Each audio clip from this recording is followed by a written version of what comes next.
Good morning, happy new year সবাইকে। নতুন বছর সবার খুব ভালো কাটুক। ভগবান তোমাদের সবাইকে ভালো রাখুক, সুস্থ রাখুক। সিম্পল লাইফ উইথ শ্বেতার সাথে সবাইকে অনেক স্বাগত। এখন বাজে সকাল 4:15 আর আমি একেবারে রেডি হয়ে গেছি, যাচ্ছি কাশীপুর উদ্যানবাটি ঠাকুর দর্শন করতে। তো চলো তোমরা আমার সাথে থাকো, একেবারে ঘুরিয়ে আনি বছরের প্রথম ট্রিপ আমার সাথে। ঘড়িতে বাজে একদম কাটায় 4:30 আর আমি বেরিয়ে পড়েছি, যাচ্ছি কাশীপুর উদ্যানবাটির পথে। আজকে 2025-এর প্রথম দিন বছরের, আর সামনে দাঁড়িয়ে আছে আমার জন্য সুমনা আর বিশ্বজিৎ দা। আমরা তিনজনে মিলে একসাথে হয়ে তারপর চলে যাব উদ্যানবাটি। আমার বাড়ি থেকে উদ্যানবাটি হাঁটা পথেই যাওয়া যায়। তো রাস্তায় দেখতেই পাচ্ছেন অনেক লোক বেরিয়েছে, কেন সবাই উদ্যানবাটিই যাচ্ছেন। আজকে এই দিনে প্রত্যেকেই ঠাকুর দর্শন করতে যান। দূর দূরান্ত থেকে প্রচুর ভক্ত সমাবেশ ঘটে, ওখানে গেলেই আপনারা সেটা দেখতে পাবেন। তো পৌঁছে গেছি উদ্যানবাটির প্রায় কাছে, এখনও প্রায় অনেকটা রাস্তাই বাকি, কিন্তু এখান থেকেই লাইন পড়েছে, আপনারা দেখতেই পাচ্ছেন। এবং শুধু এখানকার নয়, বাইরে থেকে প্রচুর মানুষ আসেন আজকে ঠাকুর দর্শন করতে। এবং কেন আজকেই দর্শন করতে আসেন সে কথাটা আপনাদের সাথে আজকে শেয়ার করব। এই যে কাশীপুর উদ্যানবাটিতে আসেন ভক্তরা আজকে, এর কারণ হচ্ছে যে শ্রীরামকৃষ্ণ 1886 সালের এই 1 জানুয়ারিতে কাশীপুর উদ্যানবাটিতেই ছিলেন। এবং এই উদ্যানবাটি, যেটি এখন এরকম উদ্যানবাটি হয়েছে, এটি আগে বাগানবাড়ি ছিল। এবং বাগানবাড়িতে তিনি বাগানে যখন সকালবেলা পায়চারি করছিলেন, করতে করতে তিনি বলেছিলেন যে তোমাদের চৈতন্য হোক তার গৃহস্থ শিষ্যদের, এবং বলার পর তিনি সমাধিস্থ হয়েছিলেন। তো এই যে সমাধিস্থ তিনি হয়েছিলেন, এইখানেই যে গাছের তলায় সমাধিস্থ হয়েছিলেন, সবাই বলে যে এই গাছের তলায় আজকের দিনে যদি কিছু চাওয়া হয় তাহলে ঠাকুর তাকে খালি হাতে ফেরান না।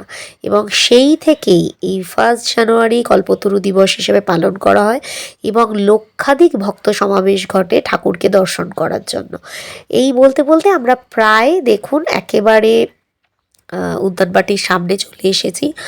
আর বিগত 2 বছর ধরে এই সুযোগটা হয় শুধুমাত্র সুমনার জন্য, কারণ সুমনা পাস পায় এবং সেই পাশেই সুমনা নিজের সাথে করে আমাকেও নিয়ে যায়।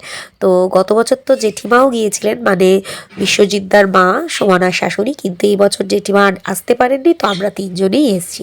দেখুন চারিদিকটা কি সুন্দর করে সাজানো, আর আমরা একেবারে মূল গেটের সামনে চলে এসেছি। কিন্তু এইখান থেকে আমরা আজকে ঢুকতে পারবো না, আমাদের ঢোকার জন্য আলাদাভাবে সাইড দিয়ে একটা লাইন গেছে, তো সেখানে আমরা যাব, কারণ ওখানেই পাশের যে ভিআইপি পাস সেই লাইনটা ওখান থেকেই যাচ্ছে। তো চলুন সেই দিকেই আমাদের যাওয়া যাক। গেট পেরিয়ে চলে যাচ্ছি, চারিদিকে পুলিশে চয়লাক করে দিয়েছে। তো এগিয়ে চলেছি এই দিকে। বিগত 2 বছর ধরে এই এত ভালো লাগে, বছরের শুরুটা ঠাকুর দর্শন করে ভীষণ ভালো লাগে। তো দেখুন লাইনে দাঁড়িয়েও পড়েছি, এখন ঘড়িতে আমার বাজে 5:10। তো লাইনে দাঁড়িয়ে পড়েছি, বেশিক্ষণ লাগবে না, দেখতেই পাচ্ছেন একদম সামনে চলে এসেছি। এবার এখান থেকে ঢুকবো, মোটামুটি 10-15 মিনিটের মধ্যেই আশা করি আমরা ঠাকুর দর্শন করে নিতে পারবো।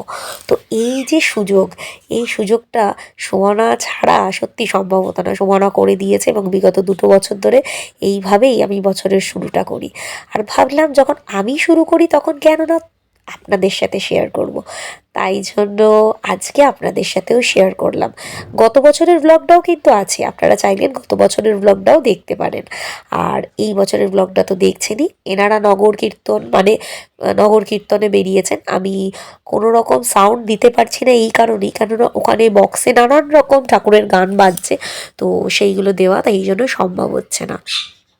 খুবই সুষ্ঠুভাবে সুষ্ঠু নিয়মে চলেছে। আপনারা দেখুন এখানে মঞ্চ করা হয়েছে এবং রামকৃষ্ণের ছবিও এখানে দেওয়া হয়েছে। এখানে সারা দিন এখন বিগত 2-3 দিন ধরে এখানে উৎসব অনুষ্ঠান চলবে।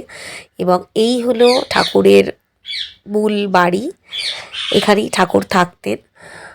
অসাধারণ একটা পরিবেশ, অসাধারণ শান্ত পরিবেশ, এত যে ভক্ত সমাগম, কিন্তু কোথাও একটুখানি বিশৃঙ্খলা, একটু চিৎকার চেঁচেমেচি কিছু নেই। পরিবেশ এতটাই ভালো। এখানে আপনারা দেখতে পাচ্ছেন সামনে ঠাকুরের একটি ছবি লাগানো আছে এবং লেখা আছে, আশীর্বাদ করি তোমাদের চৈতন্য হোক। চৈতন্য মানুষের আজ হয়েছে কিনা জানি না, তবে উনি তো ওনার কথা বলেই গিয়েছিলেন। গেটে ঢুকছি আমরা, এবার তো সুইচ অফ করতে হবে।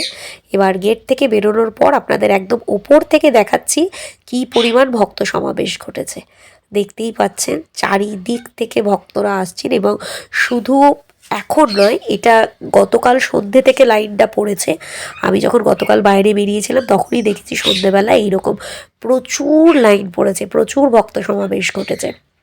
এবং আজ সারাদিন এইরকম চলবে, ভোগ বিতরণ চলবে তার সাথে। কিন্তু আমি তো আর বেলায় আসবো না, অন্য কোনো মঠ থেকে মহারাজেরা এসেছেন সব, তারাও যাচ্ছেন ঠাকুর দর্শন করতে। আর এই যে এখানে এটা যে বেদিটা করা হয়েছে, মঞ্চটা সেটা রয়েছে। আর চলুন আপনাদেরকে এবার দেখাই কল্পতরু বৃক্ষটা, যেই বৃক্ষের তলায় শ্রীরামকৃষ্ণ সমাধিস্থ হয়েছিলেন এবং সবার উদ্দেশ্যে জানিয়েছিলেন তোমাদের চৈতন্য হোক। তো চলুন আপনারাও বৃক্ষটি দর্শন করে প্রার্থনা করুন আপনাদের মনস্কামনা। কথায় আছে এই বৃক্ষটি আজকের দিনে উনি এই বৃক্ষের নিচেই থাকেন, এবং তার যত ভক্তরা আসেন উনি প্রত্যেকের একটি করে মনোবাঞ্ছা পূর্ণ করেন। তো ঠাকুর দর্শন হলো, নতুন বছরের শুরুটা খুব ভালো কাটলো। অনেক ভালো লাগা নিয়ে এবার বাড়ির পথে পা বাড়ালাম। চলুন ফিরতে হবে। বছরের শুরুটা সবার ভালো কাটুক, সবাই ভালো থাকুন, সুস্থ থাকুন, নতুন বছর খুব ভালো করে কাটান, পরিবারের সাথে কাটান, এবং দেখা হবে পরের আর একটা ব্লগে। জয় ঠাকুর।